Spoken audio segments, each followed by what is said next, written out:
నమస్తే, good evening. కాదా ఏంటా బాబు, మళ్ళీ బుర్ర తినడానికి వస్తుంది అనుకుంటున్నారా? కాదు కాదు, ఎందుకంటే ఈరోజు చలికాలం కదా. ఈరోజు ఏంటి, ఇవిడేంటి ఈరోజే అంటుంది అనుకుంటున్నారా?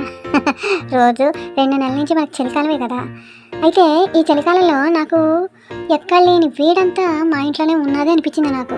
ఏంటనుకున్నానా, అయితే నేను పడుకున్నాను. రోజు చలికి నిద్ర పట్టేది కాదు, చలికి వణికిపోయేదాన్ని కదా.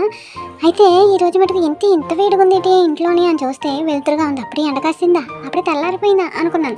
టైం చూస్తే తెల్లవారుజామున 3:30.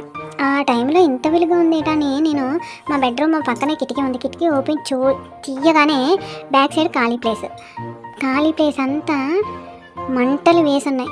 ఏంటి మంటలు వేసినాయి? చుట్టూ చిన్నపిల్లలు, చాలా చిన్నపిల్లలు.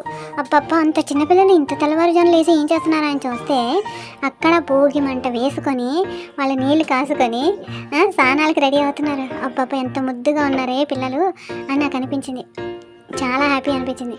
ఇంత తెల్లవారుజామున సంస్కృతిని ఎంత కాపాడుతున్నారు. చిన్నపిల్లలకి నుంచి మనం నేర్పిస్తే మనం పెద్దయ్య కూడా అదే నేర్చుకోగలం అని నేను ఇది చెప్పాలనుకుంటున్నాను.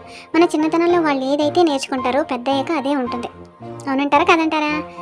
ఎందుకంటే చిన్నతనంలో మనం ఆ అంటే అమ్మ, ఆ అంటే ఆవు అని ఎలా నేర్పిస్తామో ప్రతి విషయం పిల్లలకి మనం మన వంతుగా చెప్పాలి. అలాగే స్కూల్లో టీచర్స్ ఎలా చెప్తున్నారో కూడా చూడాలి. ఫ్రెండ్స్ ఎవరు ఎలాంటి వాళ్ళో కూడా చూడాలి. అర్థమవుతుందని చెప్పేది. నేను ఇంత లోతుగా ఎందుకు చెప్తున్నానంటే, మన చిన్నప్పటి నుంచి మన పిల్లలకి ఏదైతే నేర్పిస్తామో మనకు అదే వస్తుంది. మంచి నేర్పిస్తే మంచి వస్తుంది, చెడు నేర్పిస్తే చెడు వస్తుంది. అవునంటారా కాదంటారా? నా మాటలు మీరు అంగీకరించినట్టయితే please like, share, subscribe, visit my channel. Thank you.